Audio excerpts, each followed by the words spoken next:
Was he a jealous loser who murdered a genius? Or did creativity itself murder the loser?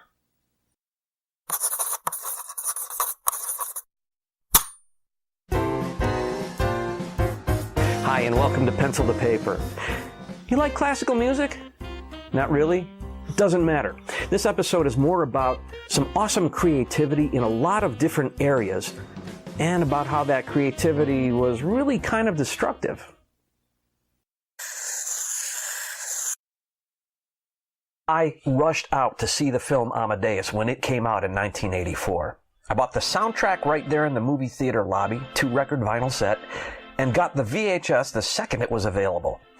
Amadeus was an adaptation of a Peter Shaffer play that was a huge hit, first in London, then on Broadway in the late 70s and early 80s.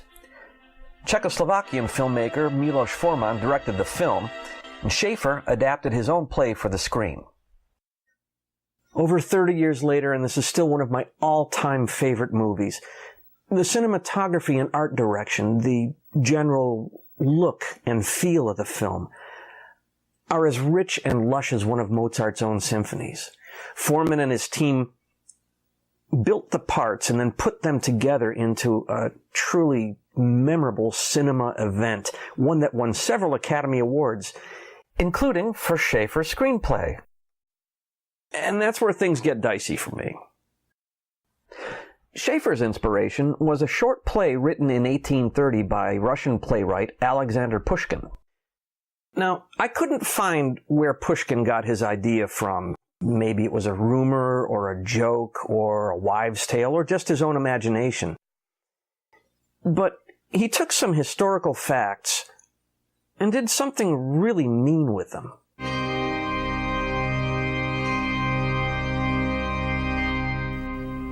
Wolfgang Amadeus Mozart was a musical genius. His father, Leopold, was a musician and composer himself. He recognized his son's gift at a very early age. Leopold dragged Wolfgang on tours of Europe to show him off and make some money when the kid was 6 years old. Well, there's a lot more to his story, but I want to draw parallel tracks here. Antonio Salieri was only 6 years older than Wolfgang Mozart. Now, while Mozart was off touring Europe, Salieri was living in a monastery with his brother, who was a monk. Their parents had both just recently died. Salieri studied piano and violin at a very young age.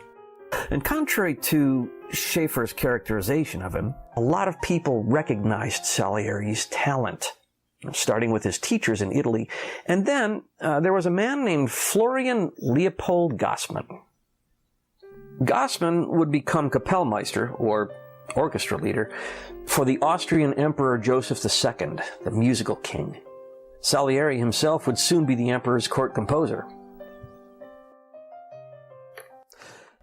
Shaffer touches on some of this, but unlike Pushkin before him, he doesn't downplay Salieri's considerable and recognized talent.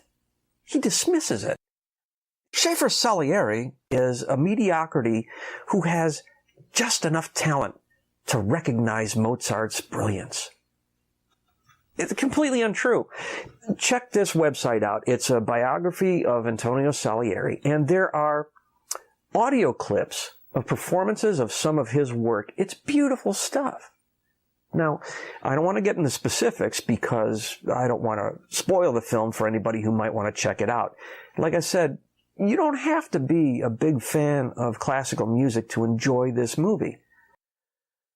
But as much as I love this film, as beautiful as the music is, as wonderful as the performances are, it's hard for me to get past the fact that it took some serious character assassination to get this story onto stage and screen. Oh, now, am I being a little harsh with Pushkin and Shaffer? Well, I remember watching the Academy Awards when Amadeus walked with 8 Oscars, and I remember at least one recipient thanking Wolfgang Amadeus Mozart. I don't remember anybody thanking Antonio Salieri, who was more than one half of the story of this film and whose own beautiful creativity has been smothered, in part with this movie, by creative license. Now that's harsh. Do you know of other creative types who have suffered because they got in a bum rap? Leave your comments below. And don't forget to like, share, and subscribe. Join us again next weekend for a new episode. I've got a couple of possibilities in mind. I just need to pick one. Thanks so much for watching. We'll see you next time.